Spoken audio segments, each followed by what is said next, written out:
Hola, ¿qué tal? Un gusto saludarlos a todos. Aquí nuevamente retomando estas actividades de grabar videos, ya que me ausenté como 2 semanas debido a las vacaciones de Semana Santa. Y bueno, pero aquí estamos otra vez con ustedes. Miren, el día de hoy voy a presentar una experiencia de aprendizaje que su servidor realizó en una universidad que era de nueva creación. Ya esa universidad tiene ya aproximadamente un poquito más de 15 años, ¿sí? Y esta presentación o esta investigación la titulé Modelos heurísticos para el aprendizaje en las ciencias y fue presentada en el primer Congreso Interdisciplinario de Investigación Aplicada, Desarrollo e Innovación en la Red de Universidades. Bien, presenta a su servidor el maestro Javier Solís Noyola. Bueno, sobre esta presentación que voy a hacer hay un documento técnico, es un artículo de investigación educativa, sí, el cual inicialmente o en aquel tiempo, en el 2006, la titulé Modelos heurísticos para el aprendizaje. Sí, aunque bueno, está orientado hacia las ciencias, a las ciencias físicas. Sí, y esta investigación se llevó a cabo en la Universidad del Valle de México, campus Torreón, VM, en el periodo semestral agosto-diciembre del 2006, en la carrera del área de tecnociencias. Los resultados de la investigación, tanto cuantitativos y cualitativos, se presentaron en el primer Congreso Interdisciplinario de Investigación Aplicada, Desarrollo e Innovación en la Red de Universidades. Este congreso se llevó a cabo en el campus San Rafael, en la Ciudad de México, en el 2007. Bueno, y pues por ahí pueden acceder al documento en esa dirección electrónica, la cual voy a poner en la caja de descripción de este video. Bueno, esta investigación tiene un objetivo, el cual es subsanar las deficiencias de aprendizaje en conocimientos y experiencias previas en las materias de físico-matemáticas mediante modelos heurísticos, mediante modelos instruccionales heurísticos. Bueno, como toda investigación, pues tiene un proceso precisamente en el cual se sustenta en lo que es la investigación científica. Parte de construir una idea, hay un planteamiento del problema en el cual hay un objetivo que se persigue. Puede haber una pregunta implícita o explícita sobre esta investigación, hay una justificación también. Sometemos esta problemática en un marco teórico para que nos guíe precisamente de manera formal en la solución del problema que estamos planteando. Aquí para este caso yo definí la investigación como era una universidad de nueva creación y su servidor también incursionaba como maestro. Sí, precisamente fui el primer maestro de ciencias de esa universidad. Pues la ubiqué como una investigación exploratoria y de tipo descriptivo. Solamente voy a decir qué fue lo que pasó al aplicar precisamente una serie de estrategias instruccionales y heurísticas. No se formuló una hipótesis explícita, pero sí hay hipótesis implícitas, ¿sí? No hay variables, por lo tanto, de tipo que sean explícitas.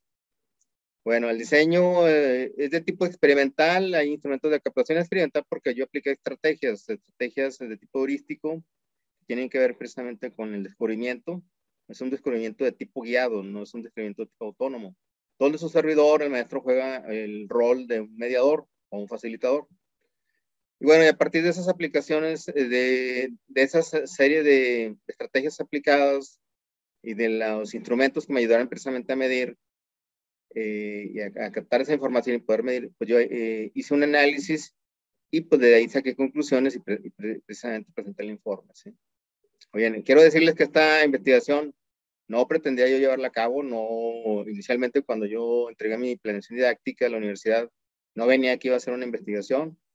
Eso se presentó precisamente cuando ya tuve mis primeras experiencias de clases con los alumnos y pues me di cuenta de varias situaciones en la cual ameritaba pues aplicar esta investigación o hacer esta investigación. Afortunadamente yo ya tenía experiencia en esto, ya antecedente de varias investigaciones, entre ellas puedo destacar a mi tesis de la maestría en docencia de la educación tecnológica, la cual denominé el aprendizaje por descubrimiento en las ciencias. Y pues ese documento, esa tesis la hice, sí, y lo presenté precisamente en el 2005. Entonces yo ya tenía esa serie de documentos. Dije, bueno, vamos a aplicarlo. No era una intención inicial, pero al ver la situación del grupo, dije, vamos a aplicarlo, es necesario hay una oportunidad de aquí de conocer cómo, pues ver el comportamiento del aprendizaje en los alumnos cuando se aplican ese tipo de estrategias, ¿sí? Muy bien. Bueno, ese es el anterior fue el proceso de investigación científica, pero ya como un proceso de investigación orientados a la mejora continua, pues tiene que ver con una investigación que se llama investigación de acción, en el cual pues es una investigación de tipo cíclica que me va orientando hacia la mejora continua. Parto de un plan que yo establecí, donde pues aplico un diagnóstico, sí, establezco la hipótesis, ya sea explícita o implícita, pruebo las estrategias en este caso, que son el modelo heurístico de aprendizaje, luego registro y anoto, aquí precisamente con los instrumentos de captación, como los exámenes de opción múltiple que apliqué, y bueno, y pues luego posteriormente analizo, ¿sí? Para reflexionar, para ver qué puedo mejorar, cómo puedo hacer para que esto siga orientándose hacia la mejora continua. Y este sería un primer ciclo y así yo apliqué 3 ciclos, ¿sí? 3 ciclos de este tipo. Muy bien. Bueno, problemática y delimitación. Cuando el servidor empieza a trabajar ya con los maestros de tecnociencias de esa universidad, en tecnociencias pues estaban los maestros del área de matemáticas, del área de ciencias como física o química. Pues ahí nos reunimos en academias y pues inmediatamente todo el mundo, los profesores ahí junto con el coordinador, pues analizaban las problemáticas y pues por experiencia unos profesores decían que los alumnos no cumplían con un perfil para estudiar una carrera que se fundamenta en las ciencias físicas, o que los alumnos tienen malos hábitos de estudio. Tal vez podrían tener razón, ¿verdad? Pero esas son pues expresiones que de alguna manera ya están solucionando el problema, o sea, el problema prácticamente lo están orientando hacia los alumnos y no hacia el mismo maestro también, que se incluye, ¿verdad? Y bueno, yo aquí inmediatamente retomé precisamente una de las cuestiones que manejé en mi tesis de la maestría, que apliqué en otra universidad, y pues dije, aquí inmediatamente también puedo decir que los métodos de enseñanza hasta ahora empleados en la enseñanza de la física son deficientes ya que no favorecen el desarrollo del pensamiento formal, ¿sí? Entonces yo delimité precisamente por esta situación. Bueno, la justificación es, inmediatamente yo me di cuenta, pues que al ir explicando precisamente en los primeros temas que yo apliqué precisamente en las primeras 2 semanas, inmediatamente me di cuenta pues de las deficiencias que se tenían, incluso cuando apliqué un diagnóstico de 60 reactivos, el cual yo ya tenía diseñado precisamente por una investigación de tesis que había realizado, y pues me di cuenta de grandes deficiencias, sí, sobre todo que tienen que ver con el desarrollo del pensamiento formal, el pensamiento simbólico, el pensamiento abstracto, ¿sí?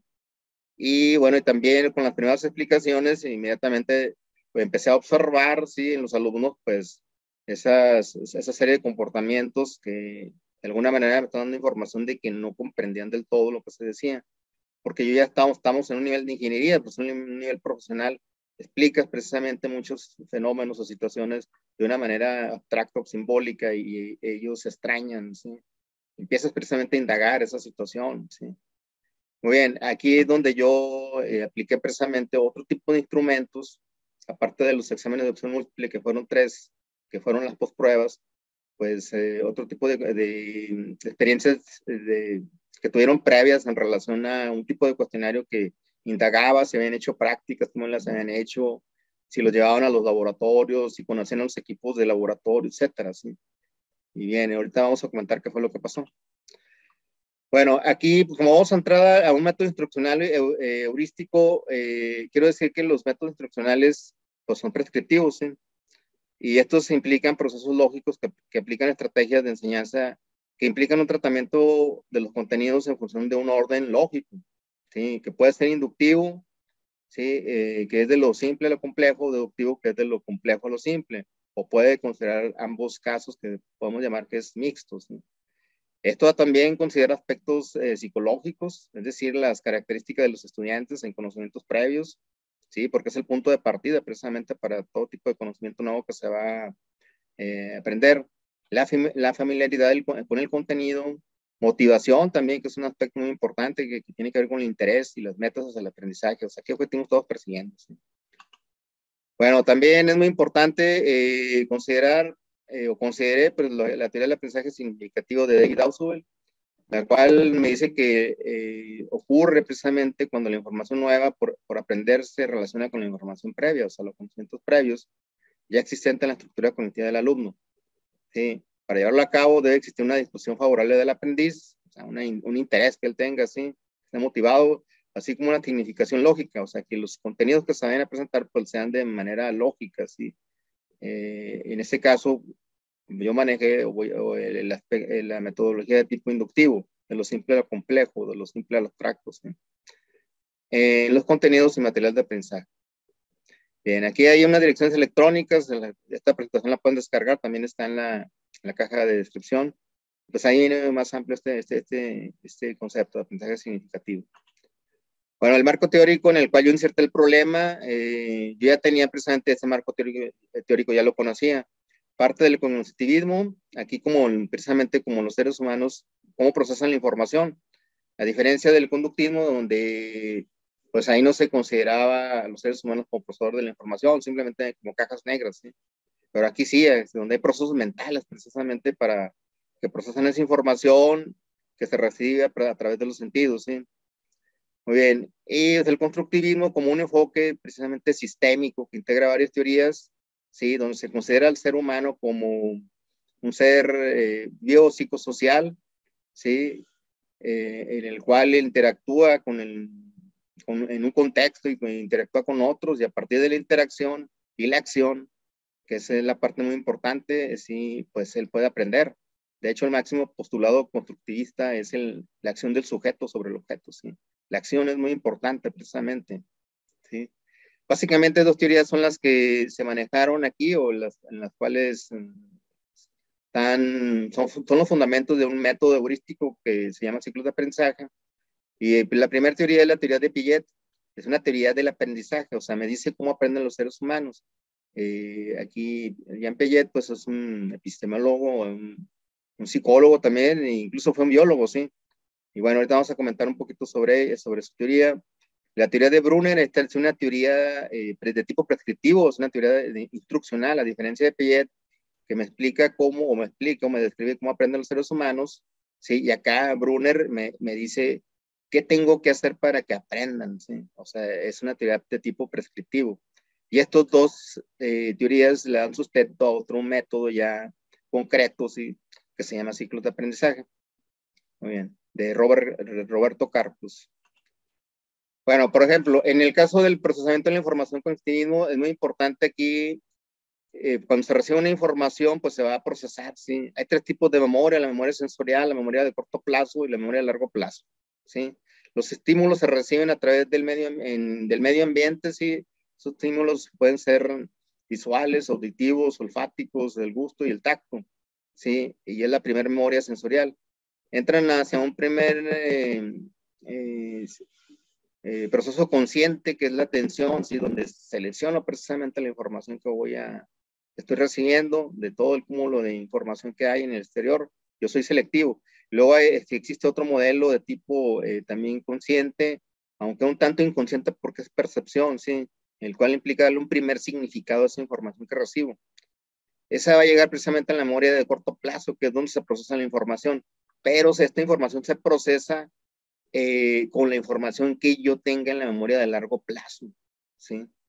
Aquí es muy importante precisamente cuando un alumno carece de conocimientos previos que se almacenan en la memoria de largo plazo, y si yo le estoy presentando una nueva información, la nueva información puede llegar a la memoria de corto plazo, pero si no hay una vinculación o no hay un antecedente de los conocimientos previos que tengo acá en memoria de largo plazo con los conocimientos nuevos que están recibiendo, entonces no se va a poder codificar.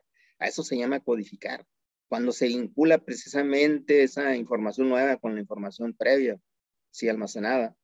Si entonces existe esa información previa almacenada y se puede vincular, entonces yo recupero esa información y la llevo precisamente a la memoria de corto plazo, y ahí es donde yo puedo hacer el procesamiento de la información. Aquí es donde se establecen precisamente los modelos mentales, ¿sí? Y este viene siendo precisamente el aprendizaje significativo, ¿sí? Cuando se establece esa codificación y esa recuperación, ¿sí? Si no existe esa información en la memoria a largo plazo y yo quiero que el alumno aprenda de cualquier manera, pues lo que puedo hacer es estar repitiendo nada más, ¿verdad? Repitiendo, y eso se llama memoria memorística, y puedo llevar a la memoria a largo plazo, pero no va a tener ninguna conexión con las demás información previamente almacenada, simplemente va a ser una información que va a estar ahí aislada, y no se trata de eso, ¿sí? Se trata de que se vincule para que esos esquemas mentales que ya tenía previamente el alumno, pues sean fortalecidos con la nueva información, ¿sí? Muy bien. Bueno, Jean Piaget, con su teoría psicogenética, él introduce un concepto muy interesante que se llama desequilibrio cognitivo, donde básicamente se introduce un nuevo esquema, y nuevos esquemas en la nueva experiencia de aprendizaje, pasa por un proceso que se llama adaptación, el cual implica la asimilación, que es básicamente pues ver qué información previa tengo ahí, que la cual se asemeje, la comparo, ¿verdad? Luego, si existe, entonces puedo acomodarla, ¿sí? Aquí no se establece precisamente la codificación. Si es que existiera, aquí, por ejemplo, estoy haciendo una analogía como si estuviera construyendo una casa, ¿sí? Es una forma de ilustrar precisamente este concepto, ¿sí? Si yo introduzco un esquema el cual ya existiera en la memoria a largo plazo como información nueva, pues no hay desequilibrio cognitivo. Si introduzco un esquema y no puedo relacionarlo con la información previamente establecida aquí en memoria a largo plazo, pues no se va a dar ese nuevo equilibrio. La idea es llegar a un nuevo equilibrio, pero ese nuevo equilibrio pues debe tener esquemas más fortalecidos, ¿sí? Más ampliados, precisamente porque se han adaptado esos esquemas nuevos con los esquemas previos, ¿sí? Y eso es precisamente en forma muy esquemática la teoría de Jean Piaget. Muy bien. Bueno, también él nos presenta, es muy interesante, fíjense, las etapas del desarrollo cognitivo que él nos presenta, se llaman, la primera la etapa sensoromotriz, que es de 0 a 2 años. El niño empieza a hacer uso de la imitación, la memoria y el pensamiento. Empieza a reconocer que los objetos no dejan de existir cuando están ocultos. O sea, sabe que por ahí deben estar, pero que no desaparecieron, ¿verdad? Por arte de magia. Cambia las acciones reflexas hacia actividades dirigidas. Por ejemplo, si ve un biberón, él dirige hacia esa. Eso es una acción refleja dirigida, ¿sí? En la etapa preparacional, 3 a 7 años, desarrolla de manera gradual el uso del lenguaje y la habilidad para pensar de forma simbólica. Aquí ya empiezas pues, a conocer las letras, los números, ¿sí? Una sola dirección, o sea, a veces, por ejemplo, si tú le preguntas al niño cuántos años tiene, y eso es muy común que ellos te digan, por ejemplo, así, ¿verdad? 4. Y si tú le presentas, ok, tienes así, pues él dice que no, ¿verdad? Porque dice que tiene así, bueno, es porque eso es pensar en una sola dirección, ¿sí? Muy bien. Más adelante, conforme vaya madurando, pues ya vas a ver que también de esta manera, como puse las dos manos, los dos y dos dedos, pues también es 4, ¿verdad? Tiene dificultades para conocer el punto de vista de otra persona. Aquí pues, al niño se le condiciona mucho, ¿verdad? Muy bien. Etapa de operaciones concretas, 7 a 11 años. Es capaz de resolver problemas concretos. Aquí ya entra puede sumar, restar, multiplicar en forma lógica. Comprende leyes de la conservación. Es capaz de establecer series, por ejemplo, 0, 3, 6, 9, 12, de 3 en 3, ¿verdad? Entiende la reversibilidad. Aquí es donde ya, por ejemplo, ya el niño si le dice, si te dice, por ejemplo, ahora cuántos años tiene, y te dice que 7, te lo puede presentar de diferentes maneras, ¿verdad? Puede armar un rompecabezas y sabe que si lo arma se va a poder armar, etc. Etapa de operaciones formales abstractas de 11 años en adelante. Bueno, es capaz de resolver problemas abstractos en forma lógica. Su pensamiento se vuelve más científico, desarrolla intereses por aspectos sociales y la identidad y la personalidad, ¿verdad? Bueno, aquí es precisamente donde ya ha desarrollado mucho su pensamiento científico y el pensamiento abstracto, simbólico, ¿sí? Muchos de los fenómenos en el cual él interactúa o en el cual él observa, pues lo puede llevar de manera simbólica, ¿sí? Muy bien. Se supone que los alumnos que incursionaron en esta investigación, pues ya eran alumnos de 18, 19 años, pues ya deben de tener muy desarrollado el pensamiento abstracto, ¿sí? Operaciones formales. Bueno, en la prescripción del aprendizaje, la teoría instruccional de Jerome Bruner precisamente es una prescripción de tipo orientada hacia el descubrimiento. Destaca proceso de aprendizaje que el proceso de aprendizaje debe ser guiado de forma inductiva, de lo simple a lo complejo, es un método instruccional, ¿verdad? O de lo concreto a lo abstracto.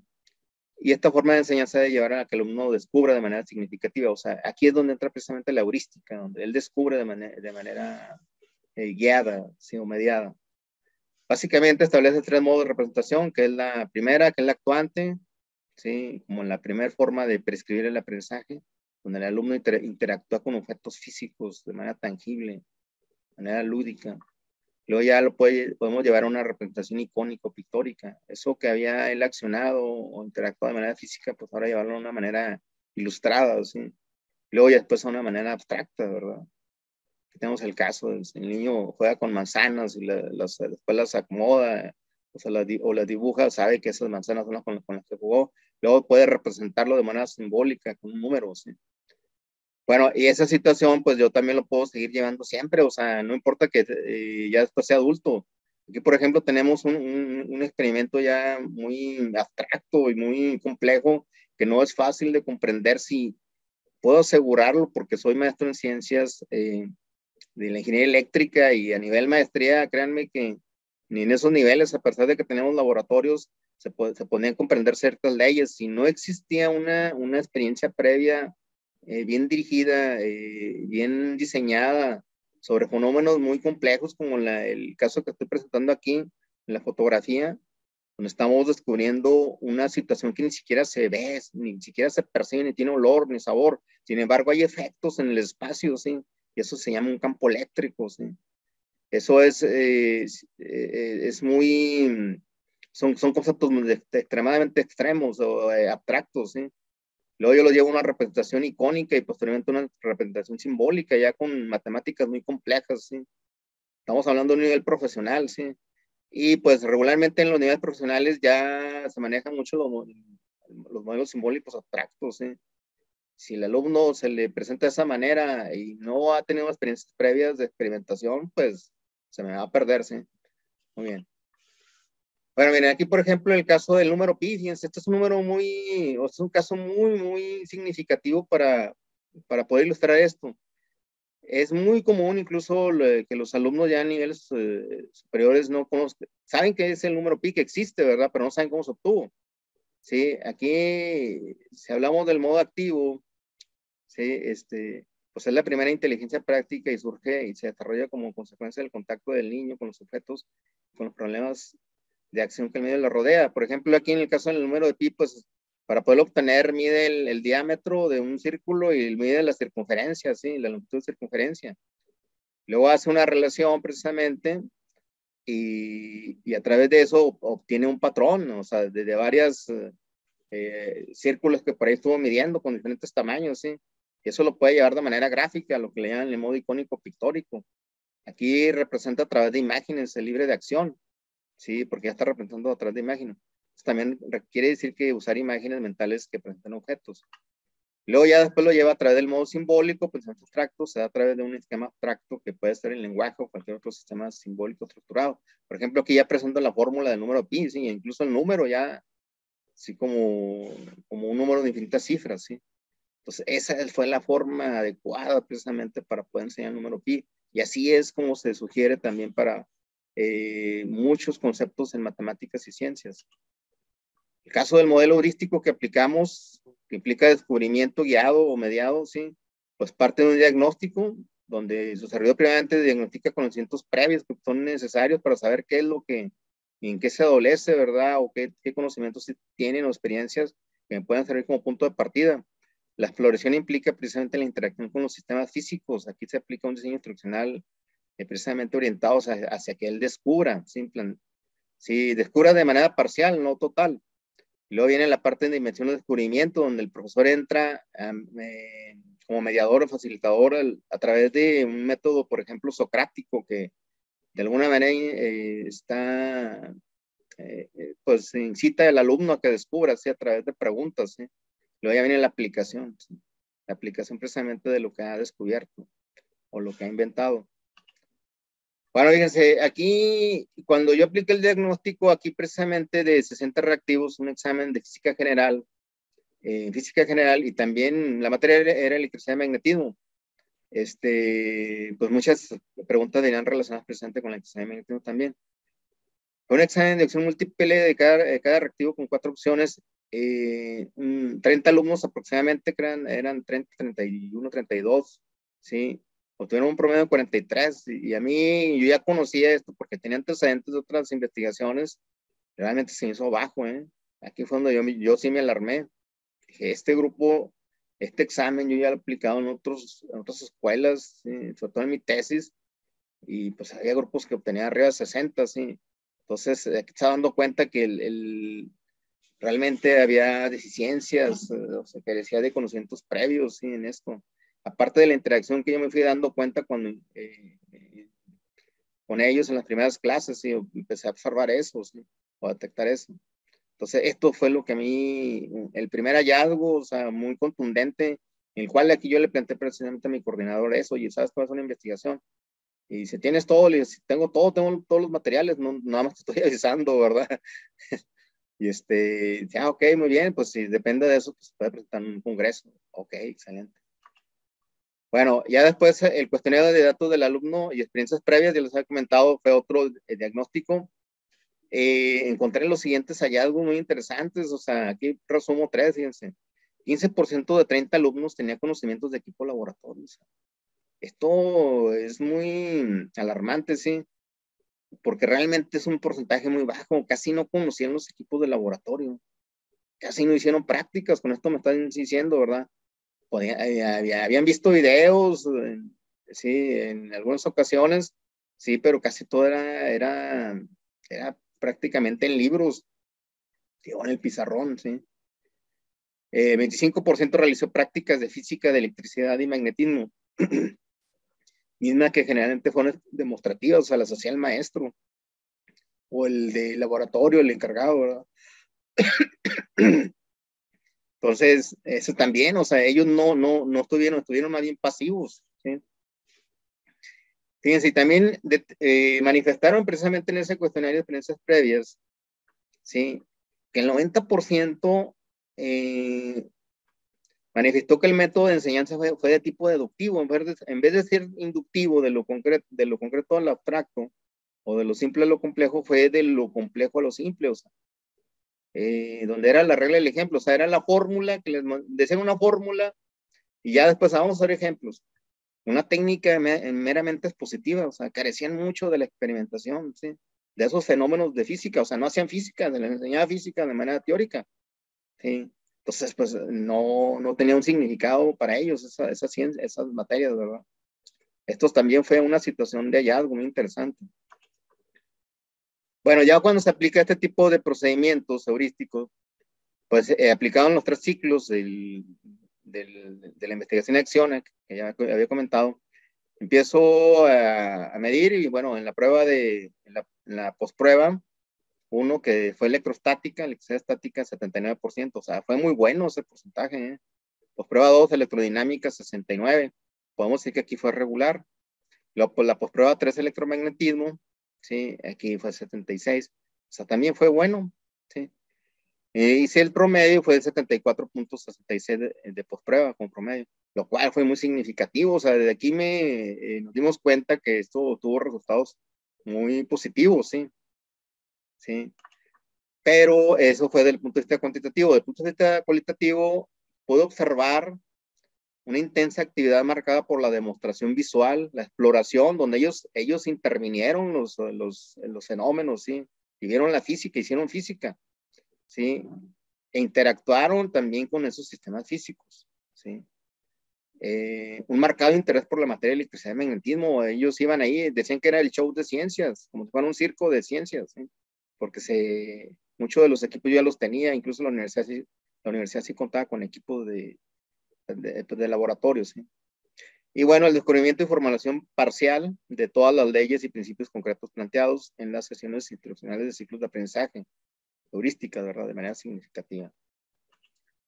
Por ejemplo, aquí tenemos evidencias fotográficas de un proceso experimental heurístico con el campo eléctrico, ¿sí? Cómo se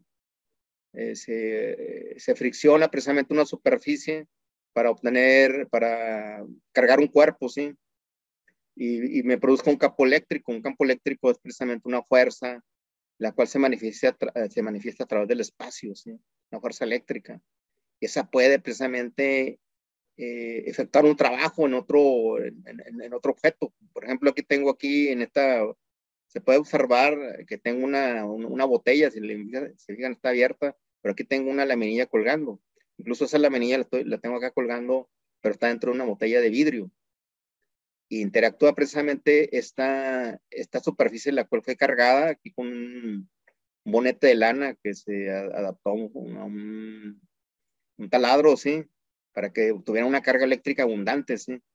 Y pues aquí la minilla, cuando se protegió con el frasco de vidrio, pues fue movida, ¿sí? O sea, el campo eléctrico traspasa, o sea, no me pudo blindar, ¿sí? Físicamente, pues no pudo, o sea, parcialmente tal vez lo hizo, ¿verdad? Pero se movió. Y acá, por ejemplo, no se movió. Eso implica que el campo eléctrico no pudo ingresar precisamente al interior. Y eso se llama blindaje electrostático, ¿sí? Lo que le llama también la jaula de Faraday, ¿sí? Y en esta sección experimental heurística, pues muy concreta del campo eléctrico, descubrieron una ley muy importante que por ahí les dijeron en preparatoria tal vez, pero ni se acordaban, o sea, lo que era la jaula de Faraday, que el campo eléctrico dentro de un conductor es cero. Sí, de hecho nadie se acordaba, aquí lo experimentamos. Incluso yo le llevé algunos objetos reales que se aplican en las empresas donde trabajan explosivos. Sí, por ahí yo colaboré con una empresa minera, sí, que trabajaba explosivos, pues estas bolsas son aislantes o blindajes electrostáticos por si que se guardaba la pólvora, sí, y pues la electricidad estática es muy peligrosa, o sea, puede explotar ahí si no está protegido mediante ese tipo de equipos, ¿sí? Entonces es una aplicación de muchas, incluso muchos equipos electrónicos, equipos de computación, trabajan bajo este concepto de blindaje electrostático, ¿sí?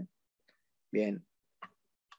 Bueno, aquí tenemos precisamente pues el proceso en el cual debió haberse enseñado, e incluso así lo enseñamos, la sesión heurística precisamente como nos prescribe Jerome Brunner, ¿sí? Primero el modo actuante, que es el experimental, de forma icónica, cómo representar precisamente en el caso de si fuera una esfera, ¿sí? Cómo es el campo eléctrico.